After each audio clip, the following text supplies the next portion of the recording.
Chapitre 27.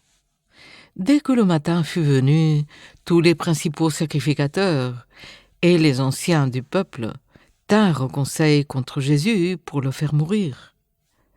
Après l'avoir lié, ils l'amenèrent et le livrèrent à Ponce Pilate, le gouverneur. Alors Judas, qui l'avait livré, voyant qu'il était condamné, fut pris de remords et rapporta les 30 pièces d'argent aux principaux sacrificateurs et aux anciens en disant « J'ai péché en livrant le sang innocent. » Ils répondirent « Que nous importe, cela te regarde. » Judas jeta les pièces d'argent dans le temple, se retira et alla se pendre. Les principaux sacrificateurs les ramassèrent et dirent « Il n'est pas permis de les mettre dans le trésor sacré, puisque c'est le prix du sang. » Et après en avoir délibéré, ils achetèrent avec cet argent le champ du potier pour la sépulture des étrangers.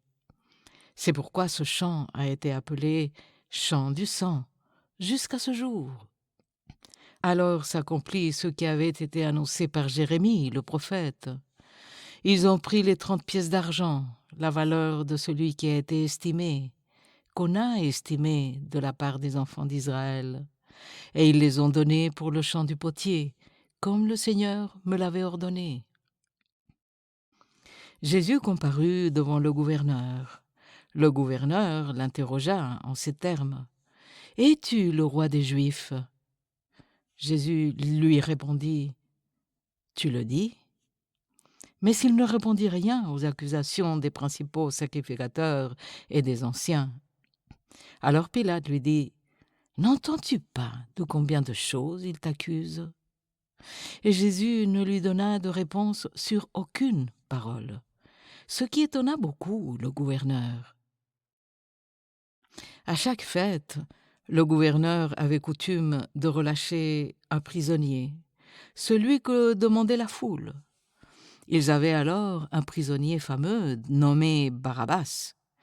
Comme ils étaient assemblés, Pilate leur dit « Lequel voulez-vous que je vous relâche, Barabbas ou Jésus, qu'on appelle Christ ?» Car ils savaient que c'était par envie qu'ils avaient livré Jésus.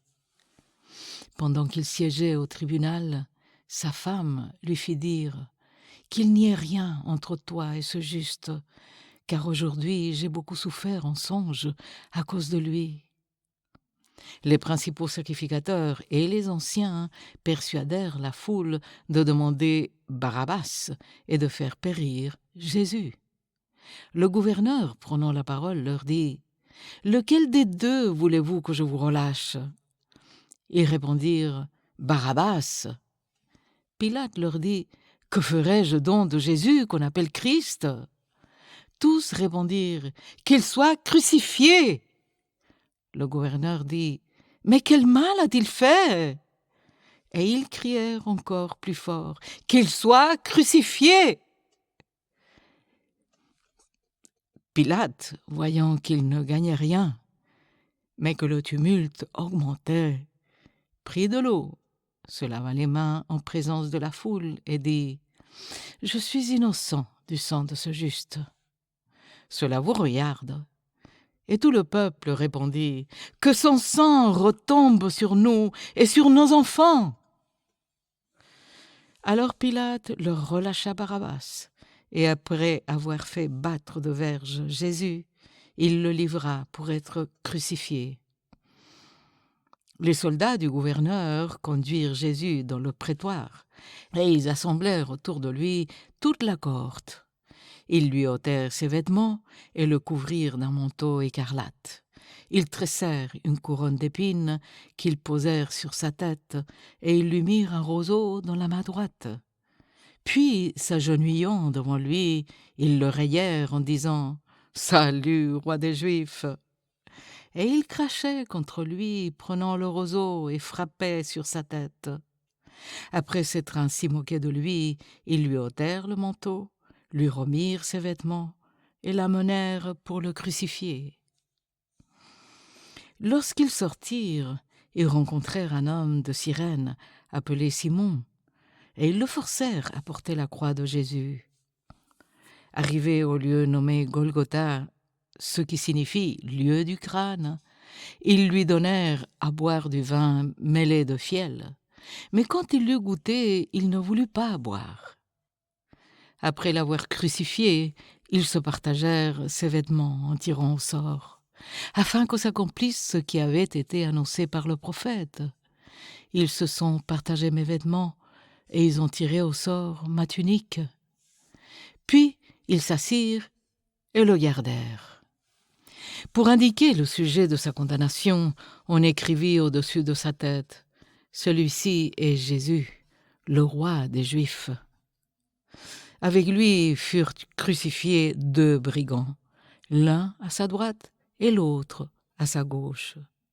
Les passants l'injuriaient et secouaient la tête en disant « Toi qui détruis le temple et qui le rebâtis en 3 jours, sauve-toi toi-même. Si tu es le Fils de Dieu, descends de la croix. » Les principaux sacrificateurs, avec les scribes et les anciens, se moquaient aussi de lui et disaient « Il a sauvé les autres et il ne peut se sauver lui-même. S'il est roi d'Israël, qu'il descende de la croix et nous croirons en lui. Il s'est confié en Dieu, que Dieu le délivre maintenant s'il l'aime, car il a dit « Je suis fils de Dieu ». Les brigands crucifiés avec lui l'insultaient de la même manière. Depuis la 6e heure jusqu'à la 9e, il y eut des ténèbres sur toute la terre. Et vers la 9e heure, Jésus s'écria d'une voix forte « Élie, Élie, lama sabachthani » c'est-à-dire « Mon Dieu, pourquoi m'as-tu abandonné ?» Quelques-uns de ceux qui étaient là, l'ayant entendu dire « Il appelle Élie ». Et aussitôt l'un d'eux courut prendre une éponge qu'il remplit de vinaigre et l'ayant fixée à un roseau, il lui donna à boire. Mais les autres disaient « Laisse, voyons si Élie viendra le sauver. » Jésus poussa de nouveau un grand cri et rendit l'esprit. Et voici, le voile du temple se déchira en 2, depuis le haut jusqu'en bas. La terre trembla, les rochers se fondirent, les sépulcres s'ouvrirent, et plusieurs corps des saints qui étaient morts ressuscitèrent. Étant sortis des sépulcres après la résurrection de Jésus, ils entrèrent dans la ville sainte et apparurent à un grand nombre de personnes. Le centenier et ceux qui étaient avec lui pour garder Jésus, ayant vu le tremblement de terre et ceux qui venaient d'arriver, furent saisis d'une grande frayeur et dirent « Assurément, cet homme était fils de Dieu. » Il y avait là plusieurs femmes qui regardaient de loin et qui avaient accompagné Jésus depuis la Galilée pour le servir. Parmi elles était Marie de Magdala, Marie, mère de Jacques et de Joseph, et la mère des fils des Zébédée. Le soir étant venu, arriva un homme riche d'Arimathée, nommé Joseph, qui était aussi disciple de Jésus. Il se rendit vers Pilate et demanda le corps de Jésus. Et Pilate ordonna de le lui remettre. Joseph prit le corps, l'enveloppa d'un linceul blanc et le déposa dans un sépulcre neuf qu'il s'était fait tailler dans le roc. Puis il roula une grande pierre à l'entrée du sépulcre, et il s'en alla. Marie de Magdala et l'autre Marie étaient là, assises, vis-à-vis du sépulcre. Le lendemain, qui était le jour après la préparation, les principaux sacrificateurs et les pharisiens allèrent ensemble auprès de Pilate et dirent « Seigneur, nous nous souvenons que cet imposteur a dit, quand il vivait encore, « Après 3 jours, je ressusciterai.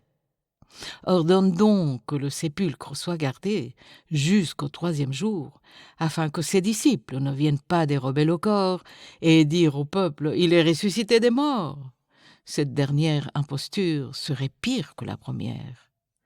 Pilate leur dit « Vous avez une garde, Allez, gardez-le comme vous l'entendrez. » Et ils s'en allèrent et s'assurèrent du sépulcre au moyen de la garde, après avoir scellé la pierre.